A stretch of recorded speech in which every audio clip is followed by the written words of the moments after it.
Kulikuwa na wazee kwenye kijiji kimoja. Hawa wazee walikuwa na utamaduni wa kukutana kila jioni kwa ajili ya mazungumzo ya mambo kadhaa hapo kijijini kwao.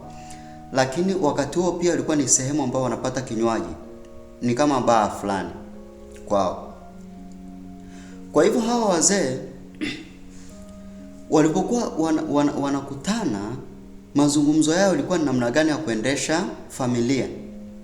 Na wao kwenye namna gani ya kuendesha familia, mtu wa kwanza kuongelewa hapo ni mwanamke. Yaani kila mtu anazungumza kuhusu mke wake, ni nini kinafanyika, nini kinaendelea.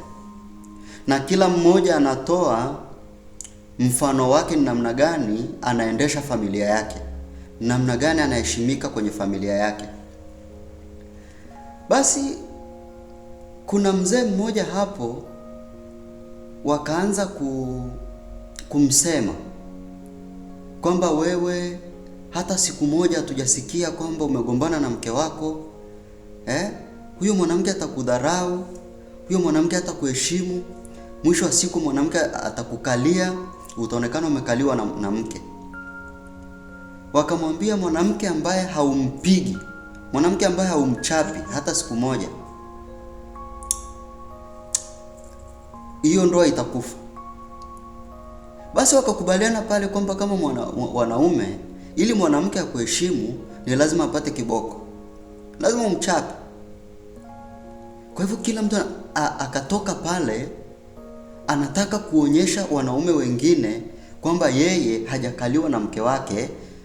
Ni lazima watu wasikie kwamba umemchapa mke wako.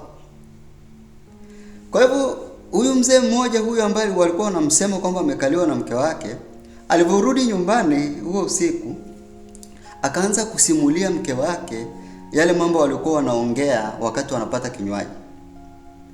Mke wake akamwambia, sijakukalia, ni mapenzi, tunapendana. Akamwambia, ni kweli tunapendana, lakini wanaume wenzangu kwa sababu sikupigi, hawajawahi kusikia ukilia, wanaona umenikalia. Basi mke wake akaingia ndani chumbani, akatoka na ngozi. Alipotoka na ngozi na rungu, ngozi iliyokauka ya mbuzi, wakaanza kupiga ile ngozi. Wanaipiga huku mwanamke anapiga ukunga akilia. Wakapiga akalia. Baadaye wakaacha, wakala chakula chao vizuri, wakaingia kwenye blanketi, wakajifunika, wakalala. Baada ya muda, zile familia za wale wengine zikaanza kuharibika. Wake zao wakashindwa kuvumilia kichapo, kwa sababu wao walikuwa wanapiga wake zao kweli. Lakini jamaa alikuwa akirudi nyumbani, kila akirudi anachukua ile ngozi na rungu, wanapiga ngozi na rungu huku wakicheka taratibu. Wakimaliza wanakunja ngozi yao, wanaweka hapo, wanajifunika, wanalala. Zile familia nyingine zikavunjika, wanawake wakashindwa kuvumilia kipigo, ya kwake peke yake ikabaki. Kwa hivyo hii story inatufundisha nini kama wanafamilia? Kwamba usichukue maneno ya vikundi huko mtaani ukaja kufanyia hayo maneno kazi kwenye familia yako. Yaani kama ni baba, mambo mnayoongelea kule nje na wanaume wenzako usiyalete nyumbani, hayatafanya kazi.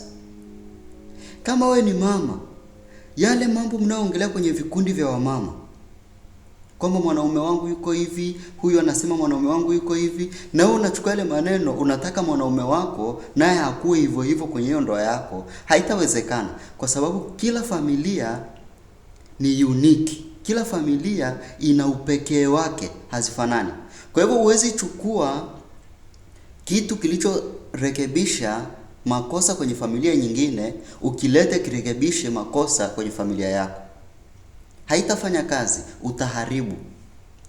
Kwa hivyo ijue familia yako, mjue mwenza wako, ishi naye namna alivyo. Hakuna ushauri utakaotoka nje ambao utamrekebisha huyo mtu. Namna alivyo ndivyo alivyo. Kwa hivyo hiyo story inatufundisha tusisikilize maneno ya watu.